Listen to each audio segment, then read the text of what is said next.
আসসালামু আলাইকুম। আপনারা শুনছেন অশ্রুসিক্ত জল। লিখনিতে আমি সাদিয়া। পর্ব ২৮। দুই বন্ধু গল্প শেষ করে যে যার বাড়িতে চলে গেল। রাতে রাজ শুয়ে শুয়ে ভাবছে আমার দ্বারা চাঁদনিকে ভালোবাসার কথা বলা সম্ভব না। চাঁদনিকে ভালোবাসার কথা বলতে হলে আমার একটা মাধ্যম দরকার। সুজানা আমার ভালো বন্ধু, আবার চাঁদনিরও ভালো বন্ধু। সুজানাই হবে আমার ভালোবাসার মাধ্যম। সুজানাকে দিয়েই আমি চাঁদনিকে ভালোবাসার কথা বলবো। সকালবেলা ঘুম থেকে উঠে রাজ সুজানাদের বাসায় গেল। সুজানাদের বাসায় গিয়ে সুজানাকে ডাকলো। সুজানার মা রুম থেকে বের হয়ে, কী রে রাজ, কেমন আছিস? এই তো কাকি, ভালো আছি, আপনি কেমন আছেন? তা সুজানা কি বাসায় আছে, না কোথাও বেড়াতে গেছে? না, সুজানা বাসায় আছে, তুই বস, আমি ডেকে দিচ্ছি। মায়ের মুখে রাজের আসার কথা শুনে সুজানা এক দৌড়ে সামনের রুমে গেল। আরে রাজ, তুই কেমন আছিস? আমাদের বাড়ি কি তুই চিনিস? কেন চিনব না সুজানা, তোদের বাড়ি? না, এখন তো আর আসিস না, ভাবলাম ভুল করে আবার আমার বাড়ির দরজায় চলে আসলি নাকি। না রে পাগলি, ভুল করে না, এমনি আসলাম আর কি, তোকে দেখতে। সত্যি তুই আমাকে দেখতে আসছিস, নাকি অন্য কোনো উদ্দেশ্য আছে? না, অন্য কোনো উদ্দেশ্য কেন থাকবে? তা আমাকে বসতে বলবি না? হ্যাঁ হ্যাঁ, বস। তা বল, তুই কি খাবি? চা খাবি, নাকি কফি খাবি, নাকি অন্য কিছু বানিয়ে দেব? না সুজানা, আমি তোর বাসায় খেতে আসি নাই। তা তো জানি যে তুই আমার বাসায় খেতে আসিস নাই। তুই তো আমার বাসায় এসেছিস পথ ভুল করে। আরে বোকা, না, পথ ভুল করে না। ছোটবেলা থেকে তোর সাথে আমার পরিচয়। আমরা একই সাথে বড় হয়েছি, একই সাথে স্কুলে গিয়েছি। অনেক দিন দেখা হয় না, তাই আর কি, দেখতে আসলাম। ও আচ্ছা, আমাকেও কারো মনে পড়ে? এভাবে কেন বলছিস সুজানা? তবে বিশেষ একটা কারণ আছে। বিশেষ কারণ? সেটা আবার কি? সুজানার হাত দুটো ধরে নিজের হাতের মধ্যে নিয়ে এসেছে। সুজানা রীতিমতো চমকে উঠল। নিজের হাতগুলো রাজের হাতের স্পর্শ পেয়ে শরীরটা শিউরে উঠল। অন্যরকম একটা উপলব্ধি।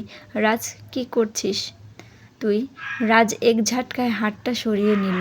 সুজানা, তুই আমার ভালো বন্ধু, তোকে আমি একটা গুরুদায়িত্ব দিতে চাই। আমি তোর সব দায়িত্বভার নিতে রাজি আছি। এবার না পেঁচিয়ে বল, কি বলবি? সুজানা, আমি চাঁদনিকে ভালোবাসি। ওকে ছাড়া আমার জীবন অসম্পূর্ণ। কিন্তু আমি চাঁদনিকে আমার ভালোবাসার কথা বলতে পারি নাই। আমি চাই তুই আমার হয়ে চাঁদনিকে আমার মনের কথা বলবি।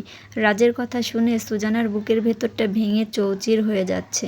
এ কি শুনছে রাজের মুখে? সুজানা, সুজানা যে রাজকে ভালোবাসে, এই কথাটাও তো সুজানা কোনোদিন রাজকে বলতে পারে নাই। সুজানা আর কি বলবে তা বুঝতে পারছে না। সুজানা রাজের দিকে তাকিয়ে বলল, আমাকেই তোর এই দায়িত্বটা দেওয়ার ছিল। হ্যাঁ সুজানা, তুই ছাড়া আর আমার ভালো কোনো বন্ধু নাই।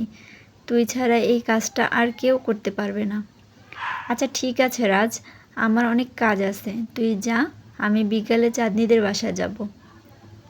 রাজ রুম থেকে চলে গেলে সুজানা দৌড়ে নিজের বিছানায় চলে গেল। রাজ এ কি বলেছে? আমি যে রাজকে ছাড়া বাঁচতে পারবো না। যে করেই হোক ওদের সম্পর্ক হতে দেয়া যাবে না। তারপরও আমি চাঁদনির বাসায় যাব, রাজের মন রক্ষা করার জন্য। বিকেলে সুজানা চাঁদনিদের বাসায় গেল। চাঁদনিদের বাসায় দরজার সামনে গিয়ে দূর থেকে চাঁদনিকে বাগানের মধ্যে দেখতে পেল। বাগানে খুব সুন্দর ফুল ফুটেছে। তার মাঝখানে চাঁদনি, সকল ফুলের মাঝখানে চাঁদনিকে ফুলের রানী মনে হচ্ছিল। সুজানা মেয়ে হয়ে আরেকজন মেয়ের দিক থেকে চোখ সরাতে পারছে না। চাঁদনি দেখতে এতই অপরূপ সুন্দরী। তাহলে রাজ কী করে চাঁদনির থেকে চোখ সরাবে? এত সুন্দর বলেই রাজ চাঁদনির প্রেমে পড়েছে। হঠাৎ করে দূর থেকে চাঁদনি নজর পড়ল বাড়ির গেটের দিকে।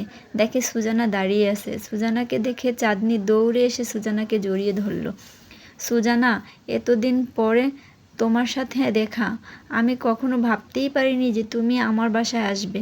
আমিও ভাবতে পারিনি চাঁদনি, তারপরে এসে পড়লাম। সুজানা, আসো না, বাসার ভেতরে যাই। রুমের ভেতরে গিয়ে সুজানা আরও বেশি অবাক হলো। গ্রামের ভিতরেও কি এত সুন্দর রুম হয়? এর আগে সুজানা অনেকের রুমের ভেতর গিয়েছে, কিন্তু এত সুন্দর ডেকোরেশন করা না। চাঁদনিদের বাসার রুমের ডেকোরেশন অনেক সুন্দর। পুরোটা বিকেল সুজানা চাঁদনিদের বাসায় কাটিয়ে দিল। সুজানা ভেবে পাচ্ছিল না কি করে চাঁদনির সাথে রাজের সম্পর্কর কথা বলবে। সুজানা মনে মনে ভাবছিল চাঁদনি তো রাজের ভালো বন্ধু, যদি রাজ চাঁদনিকে ভালোবাসে এই কথা শুনলে চাঁদনি রাজি হয়ে যায়। হঠাৎ নীরবতা থামিয়ে সুজানা চাঁদনিকে বলল, চাঁদনি, তুমি কি কারো প্রেমে পড়েছ? কেন সুজানা, হঠাৎ এই প্রশ্ন কেন করলে? না, এমনিতেই তোমার চেহারায় কেমন যেন একটা প্রেমী প্রেমী ভাব ফুটে উঠেছে। ও তাই নাকি? আজকাল দেখছি সুজানা মানুষের মনের লুকানো কথাও জানে। তা কবে থেকে জ্যোতিষীর আশীর্বাদ পেয়েছ? না চাঁদনি, জ্যোতিষী না। মানুষ যখন খুব বেশি সুখে থাকে তখন তার চেহারায় ফুটে ওঠে, আর আমি তা তোমার চেহারার মধ্যে দেখতে পাচ্ছি। তোমার চেহারায় স্পষ্ট বোঝা যাচ্ছে যে তুমি কারো প্রেমে পড়েছ। ঠিক বলেছ সুজানা, আমি কারো প্রেমে পড়েছি। চাঁদনির মুখে এই কথা শুনে সুজানা মনে মনে ভীত অনুভব করছে। এই ভেবে ও আবার রাজের প্রেমে পড়ল না তো? ভুল ত্রুটি ক্ষমার দৃষ্টিতে দেখবেন। গল্পটি ভালো লাগলে পরবর্তী পর্ব পেতে চ্যানেলটি সাবস্ক্রাইব করে আমার পাশেই থাকবেন। ধন্যবাদ।